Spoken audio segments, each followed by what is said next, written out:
हरे कृष्ण साथियों, आज के इस मॉक टेस्ट में हम बात करेंगे सीजीएल 2024 टीयर 1 के 13 सितंबर में हुए प्रथम शिफ्ट के सवाल। टोटल 25 सवाल हैं और बेसिक कंसेप्ट के साथ साथ शॉर्ट ट्रिक भी सीखेंगे। तो यहाँ पर हम बता दें आपको कि अभी जितने भी सारे शिफ्ट के सवाल हुए हैं, करीब 36 शिफ्ट के सवाल हैं। टोटल शिफ्ट के सवाल जरूर लगा कर जाएं जो सीजीएल मेंस की तैयारी में लगे हुए हैं। हम एक एक करके सारे शिफ्ट के सवाल जो है आपके समक्ष रख रहे हैं मॉक टेस्ट के रूप में, तो आप जरूर प्रैक्टिस करके जाएं। और हर शिफ्ट में कोई ना कोई क्वेश्चन जरूर इंपॉर्टेंट होता है, 2-3 क्वेश्चन जरूर इंपॉर्टेंट होता है। उन इंपॉर्टेंट क्वेश्चन पर जरूर फोकस करें क्योंकि वही आपको एग्जाम में ज़्यादा बढ़त देगा। तो चलिए आज के हम टोटल 25 सवालों को देखते हैं कि कैसे रहे थे इनके पेपर और कितने कितने सवाल जो है हार्ड थे, कितने इजी थे। तो हमारा जो पहला सवाल है दोस्तों, सवाल दिया हुआ है कि p√3 प्लस कॉट। ये तो सिंपल है, इसको हल करना है। तो यहाँ पर देखिए कि p का मान निकालना है तो कितना निकलेगा, p गुना √3 अब प्लस कॉट 30 का मान कितना हो जाएगा, √3। ठीक है, और ये हो जाएगा tan 60 का मान √3 तो 3√3 हो जाएगा क्योंकि q है, और ये हो जाएगा 2 गुना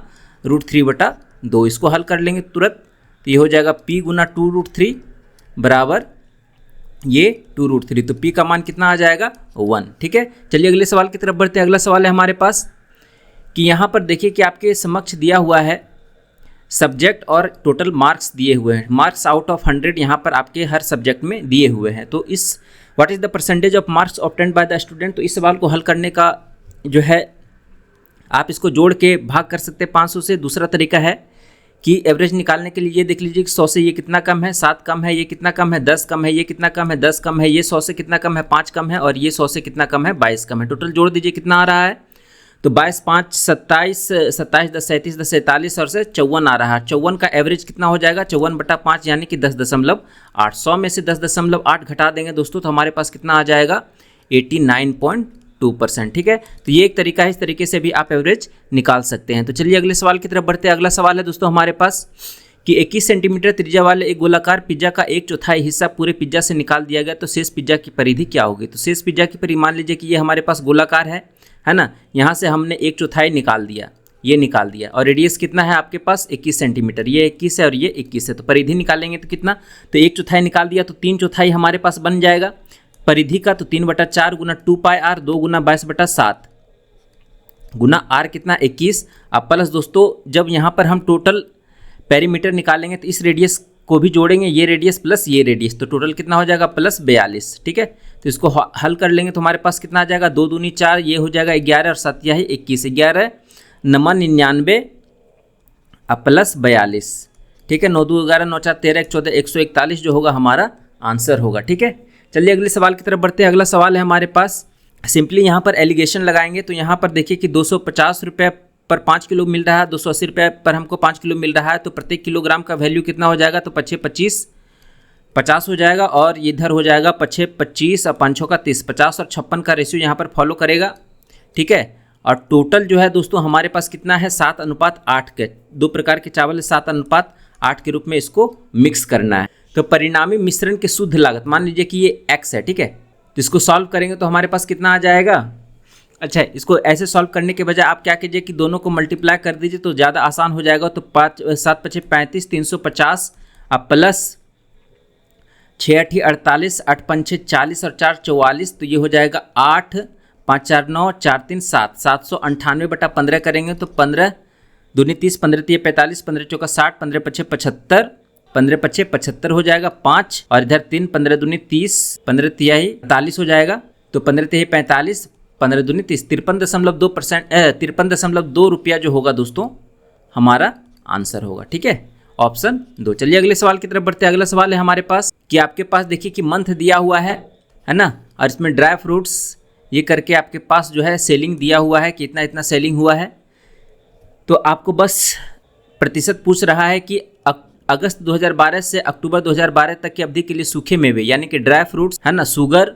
तो पहले केस में किसका किसका पूछ रहा है, ड्राई फ्रूट्स, शुगर और राइस, यानी कि ये हो जाएगा हमारे पास ड्राई फ्रूट्स, शुगर और राइस। ठीक है, तो इन तीनों का सम अप करेंगे तो हमारे पास कितना आ जाएगा, 7 2 9 5 14 3 2 5 2 7 1 8 84, और इधर कितना हो जाएगा 5 4 9 3 1 4 और 2 6 69, 4 2 6 5 11 4 3 7 4 11 1 12 8 2 10 7 17 4 1 5 4 9 4 13, इधर 5 3 8 9 17 5 3 8 4 12 और 1 13 3 2 5 7 5 12 2 1 3 2 5 4 9 92, ठीक है। तो हमको हमारे पास जो है सबका मिल गया। तो पहला जोड़ना है हमारे पास 1 2 और 3, 84 137 और 92। तो 84 137 और 92 इसको जोड़ लीजिए, थोड़ा सा कैलकुलेशन, 7 4 11 2 13, 9 1 10 3 13 8 21 और ये हो जाएगा 313। और बाकी जो रिमेनिंग पोर्शन है हमारे पास 69 137 और 121, 69 137 और 121। तो 9 7 16 1 17, 2 1 3 3 6 6 12, 1 1 2 1 3 327। तो 313 बटा 327 करेंगे और गुना 100 करेंगे तो हमारा आंसर आ जाएगा। तो यहाँ पर देख लीजिए कि आपके पास क्या निकल कर रहा है। 327 नमन निकालेंगे तो कितना आ जाएगा, 9 बार में लगाएंगे तो 9 7 63, 9 दूनी 18 6 24, 9 3 27 2 2943 आ रहा है और यहाँ पर 3130 है, ठीक है। तो इसको घटाएंगे तो हमारे पास कितना बनेगा, 10 में से 3 जाएगा 7, 12 में से 4 जाएगा 8, ठीक है। 10 में से 9 जाएगा 1, 1870 बनेगा। तो 9 बार में हमने लगाया तो 5 बार में लगाएंगे तो 5 बार में कितना लगेगा, 5 तिहाई 15, सॉरी 7 पछे 35 और 32 पंछे 160 और 3 163, ठीक है दोस्तों। तो ये हो जाएगा 10 में से 5 जाएगा 5 और 6 में से 3 जाएगा 3 और ये हो जाएगा हमारे पास 8 में से 6 जाएगा 2, 235। तो 95 आ रहा है, 95%। और यहाँ पर शून्य देंगे तो यहाँ पर 350 हो जाएगा और 6 बार में फिर लगाएंगे तो 6 तिहाई 18 और 7 तिहाई 21, तो 7 बार में लगाएंगे तो 95.7 आ रहा है। तो हमसे नियरेस्ट इंटीजर पूछ रहा है जो कि होगा हमारा 96%, ठीक है। तो 95.7 जो 95 से बड़ा है तो उसका नियरेस्ट इंटीजर कितना हो जाएगा, 96। चलिए अगले सवाल की तरफ बढ़ते हैं। अगला सवाल है हमारे पास कि 1/1 माइनस साइन थीटा ये करके दिया हुआ है। तो आप इसको सिंपली एलसीएम ले लीजिए, 1 प्लस साइन थीटा, इधर 1 माइनस साइन थीटा। तो साइन थीटा कैंसिल हो जाएगा तो इधर बचेगा 2/1 minus sine square theta 2 cos square theta, 2/2 cos square theta है ना, 2/cos स्क्वायर थीटा बन जाएगा 2 सेक स्क्वायर थीटा और बराबर 4 सेक थीटा। ये कट गया, ये कट गया, सेक थीटा बराबर 2 यानी कि थीटा बराबर 60 डिग्री। तो कॉट 60 का मान कितना हो जाएगा, 1/√3 अब प्लस कॉसेक 60 का मान कितना हो जाएगा, 2/√3। तो ये बन जाएगा 3/√3, ये कट के आ जाएगा √3। √3 हमारा आंसर होगा, ठीक है। अगले सवाल की तरफ चलते हैं। अगला सवाल है हमारे पास कि R और S के बीच हुए चुनाव में R को S के 110% वोट मिले और वह S को 770 वोटों से हरा देता है, ठीक है। तो यहाँ पर R है, यहाँ पर S है। 110% वोट कहने का मतलब है कि 100 में है ना, अगर ये 100 मिला है तो इसको 110 मिला होगा। तो रेशियो कितना आ जाएगा, 11/10। 1 यूनिट का वैल्यू जो है 770 के बराबर है, ठीक है। तो हमसे पूछ रहा है कि कुल वोटों की संख्या 11 और 10 21, 21 का मान पूछ रहा है। तो 21 गुना 77 करेंगे तो 21 7 7 दूनी 14 और 7 21, 7 दूनी 14 और 2 16, 16,170 जो होगा हमारा आंसर हो जाएगा। अगला सवाल है कि यदि इस संख्या 6 का गुणज है, जहाँ y एक अंक है तो y का न्यूनतम मान क्या, 6 का गुणज होने के लिए क्या होगा, 2 और 3 से विभाजित होना चाहिए और 3 से विभाजित होने के लिए क्या है कि सम ऑफ डिजिट जो है 3 से विभाजित होना चाहिए। तो सम ऑफ डिजिट निकाल लीजिए, 3 2 5 1 6 7 13 2 15 यानी कि 15 ऑलरेडी 3 से विभाजित है तो y का जो न्यूनतम मान होगा वो हमारा यहाँ पर 0 होगा, ऑप्शन 2। अगला सवाल है कि an article is sold at a profit of 250%, what is the ratio of its cost price to selling price, यानी कि क्रय मूल्य और विक्रय मूल्य का रेशियो हमसे पूछ रहा है और प्रॉफिट है इसका 250%, यानी कि 250/100, 25 25 5 दूनी 10। तो यहाँ CP कितना हो जाएगा दोस्तों, CP है 2, SP कितना हो जाएगा 5 2 7, ठीक है। तब यहाँ से CP/SP कितना निकल रहा है, 2/7 हमारा आंसर होगा। अगला सवाल है कि 5x + 4y - 8z बराबर 1 है, ये दिया हुआ है हमारे पास। तो आप यहाँ पर ऐसे सवाल को सॉल्व करने के लिए हल करने के बजाय आप क्या करें कि इक्वेशन पुट यहाँ पर x और y और z का मान पुट करके देख लें कि कौन सा इक्वेशन हमारे पास बैठ रहा है, ठीक है, कौन सा मान हमारे पास बैठ रहा है। तो x बराबर -1 करेंगे तो -5 + 4 तो -1 हो जाएगा और -1 -8 -9 देगा, तो ये हमारा नहीं होगा।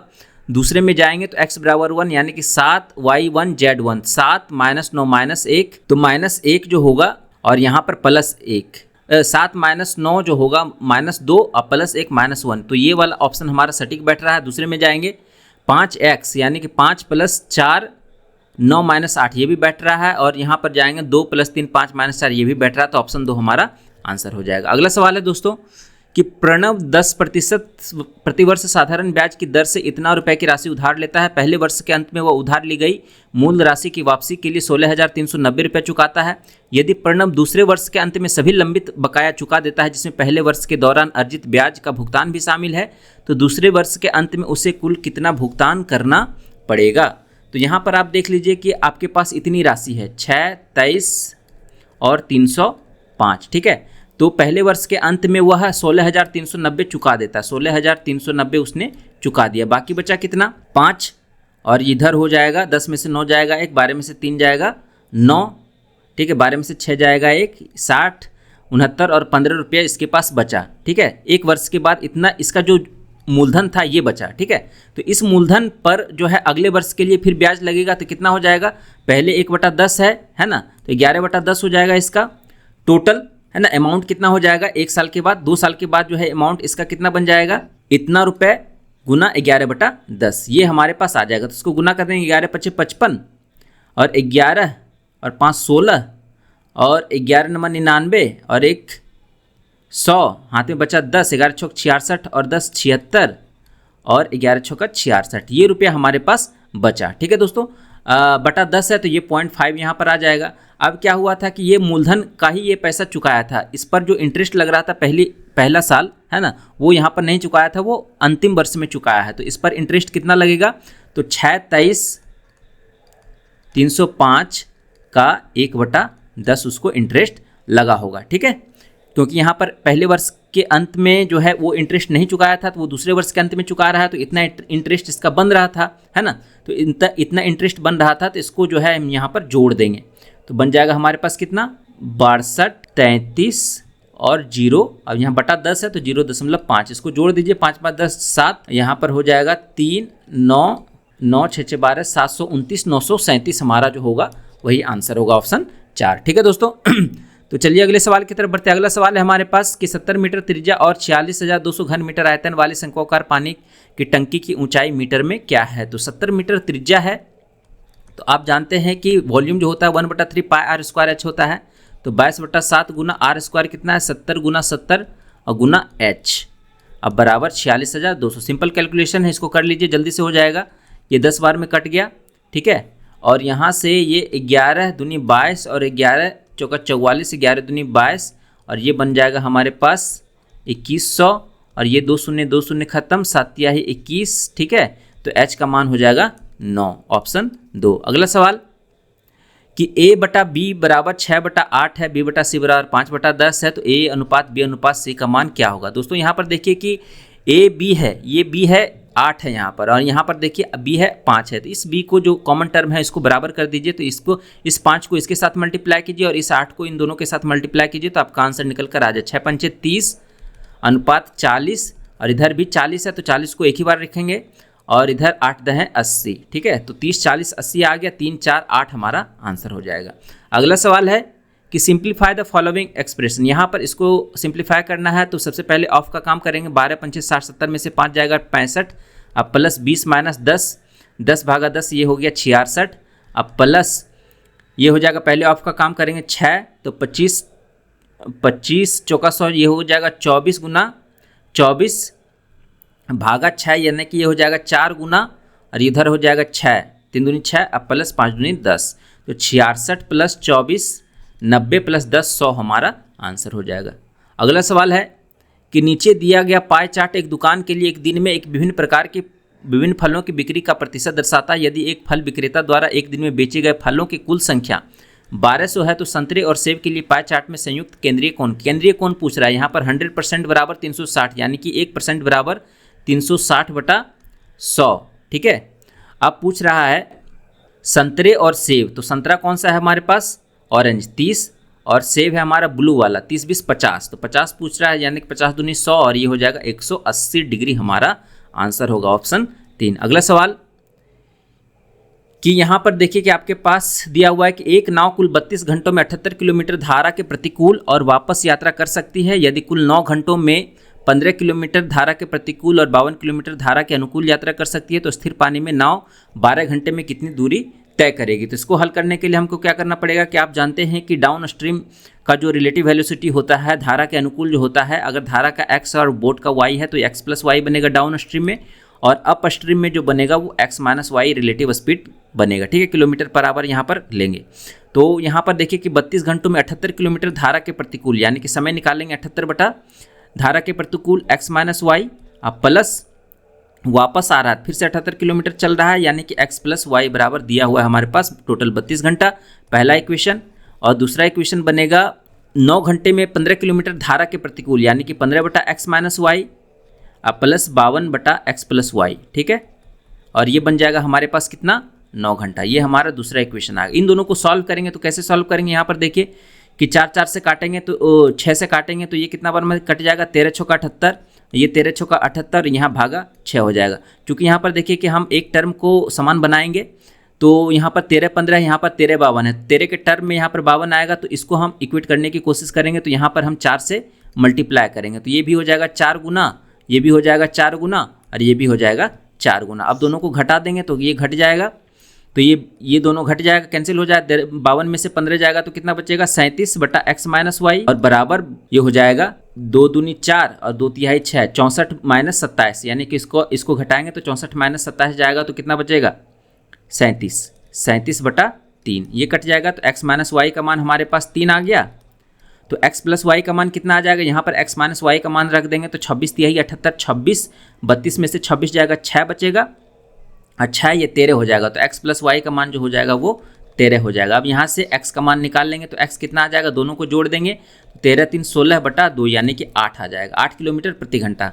तो शांत जल में नाव की चाल निकल गई 8 किलोमीटर प्रति घंटा, तो 12 घंटे में ये कितनी दूरी तय करेगी, तो 8 गुना 12, डिस्टेंस कितना हो जाएगा, दूरी बराबर 4 गुना समय 12 8 96 किलोमीटर ये तय करेगा। ऑप्शन 2 हमारा आंसर होगा। ठीक है, चलिए अगले सवाल की तरफ बढ़ते हैं। अगला सवाल है हमारे पास कि ए और बी क्रमशः 2 सेंटीमीटर और 1 सेंटीमीटर त्रिज्या वाले दो वृत्तों के केंद्र हैं, जहां पर ए बी बराबर 5 सेंटीमीटर है। सी त्रिज्या r सेंटीमीटर वाले दूसरे वृत्त का केंद्र है जो उपरोक्त दोनों वृत्तों में से प्रत्येक को बाह्य रूप से स्पर्श करता है। यदि ए सी बी बराबर 90 डिग्री है तो r का मान हमसे निकालने के लिए पूछ रहा है। तो यहाँ पर हम दो वृत्त बनाएंगे जल्दी से, क्योंकि ये एक्सटर्नली टच नहीं कर रहा है, क्योंकि 2 सेंटीमीटर है और ये 1 सेंटीमीटर है। ठीक है, और दोनों के बीच की दूरी जो है 5 सेंटीमीटर है।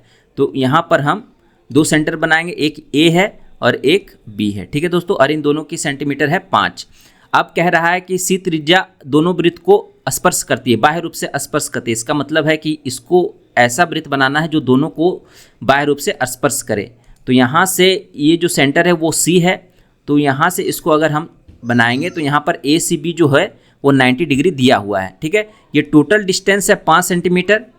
ठीक है, और इधर बी सी जो है इसका जो रेडियस है दोस्तों ये है r, है ना, ये भी r है, और ए बी जो है इसका रेडियस है 2 और इसका रेडियस है 1, तो इधर भी 2 हो जाएगा, इधर 1 हो जाएगा। ठीक है, तो इसको सॉल्व करने के लिए क्या करना पड़ेगा कि आप देख लीजिए कि यहाँ पर एक पाइथागोरियन ट्रिपलेट बनेगा यहाँ पर, क्योंकि ये राइट एंगल ट्रायंगल है तो किसका बनेगा 3 4 5 का। ठीक है, तो 3 4 5 में r का मान कितना होना चाहिए, मिनिमम 2 होना चाहिए, तो ये 4 बन जाएगा और ये 3 बन जाएगा। ठीक है, तो r का मान यहाँ पर हम 2 सेंटीमीटर लेके इसको हल कर लेंगे। ठीक है, चलिए अगले सवाल की तरफ चलते हैं। अगला सवाल है हमारे पास कि x माइनस वाई का whole cube plus y minus z का whole cube plus z minus x का होल क्यूब बटा x minus y minus z z minus x. आप जानते हैं formula a plus b plus c बराबर 0 है, तो a cube plus b cube plus c cube मान 3abc होगा। यहाँ पर ये a है, ये b है, ये c है, तो 3 गुना abc, और इधर भी ABC है। ठीक है, तो ABC और नीचे भी ABC है, कट के कितना आ जाएगा 3 आ जाएगा। अगला सवाल है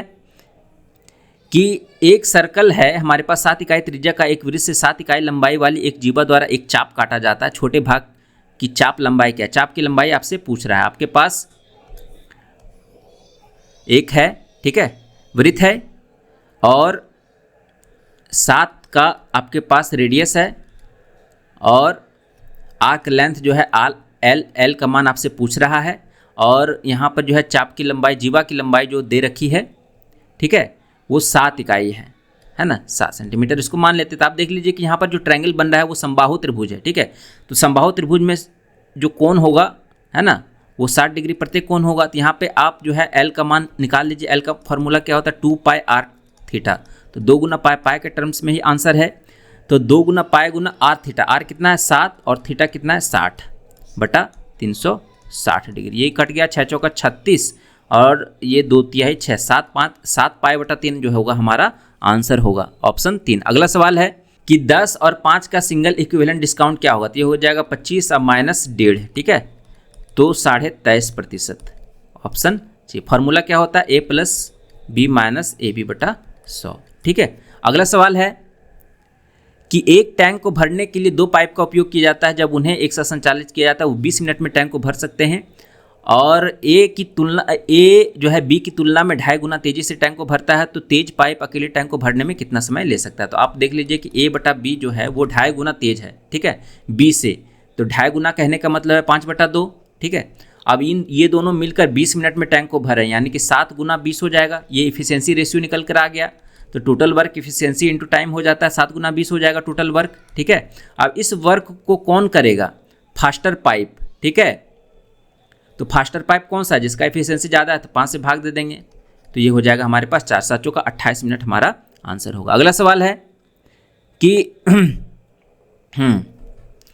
what is the difference between the average sales turnover of all the companies put together between the years 2018 to 2019 and 2019 to 2020, ठीक है।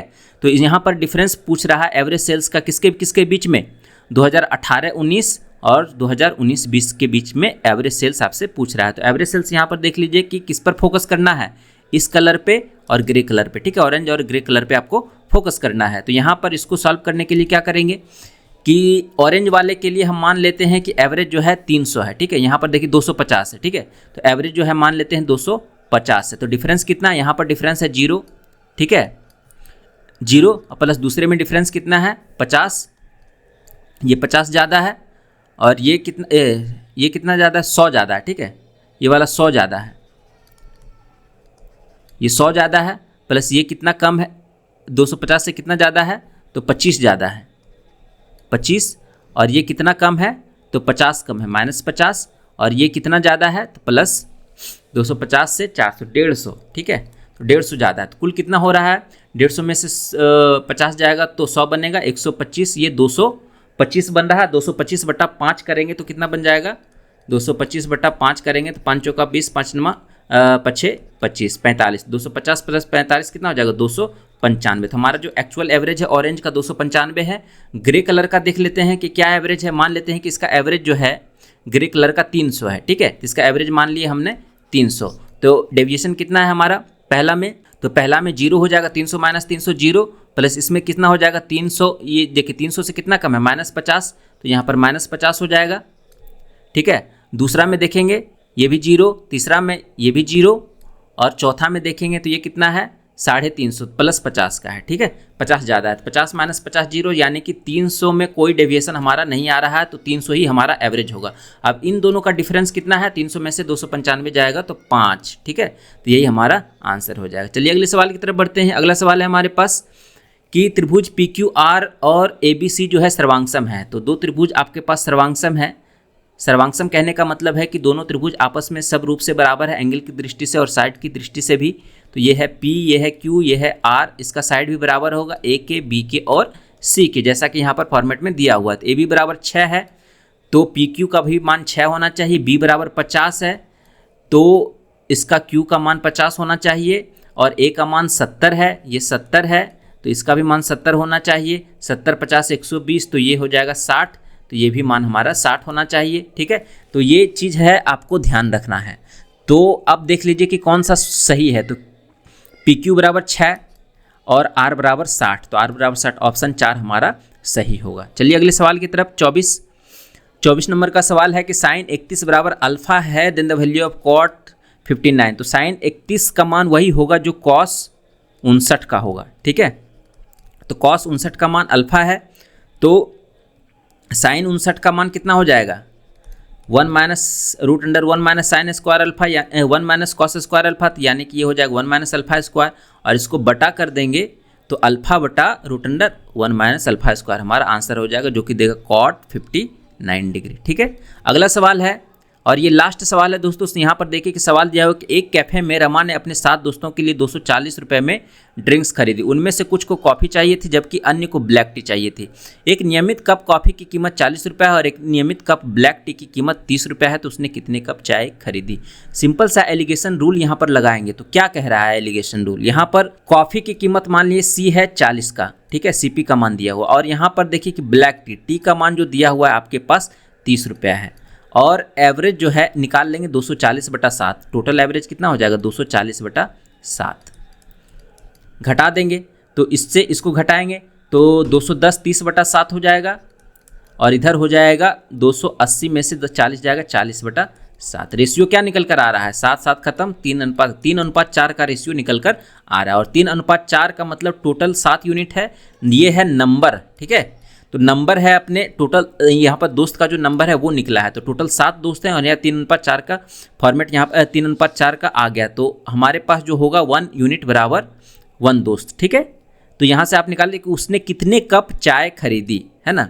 तो चाय का वैल्यू पूछ रहा है, यानी कि टी का पूछ रहा है, तो टी का मान कितना हो जाएगा 4, यानी कि 4 दोस्त के लिए 4 कप खरीदा होगा, तो 4 हमारा आंसर हो जाएगा, ऑप्शन 2, ठीक है दोस्तों। तो इस तरह से हमारे जो है टोटल 25 सवाल कंप्लीट हो गए हैं। तो आशा करते हैं आपको वीडियो पसंद आया होगा। थोड़ा सा भी वीडियो पसंद आया, कंसेप्ट पसंद आया, तो वीडियो को जरूर लाइक करें, शेयर करें, और काफ़ी अच्छा आप लोग रिस्पांस दे रहे हैं हमारे वीडियो को। हमारे चैनल को लाइक करें, सब्सक्राइब करें, इसके लिए बहुत बहुत दिल से शुक्रिया।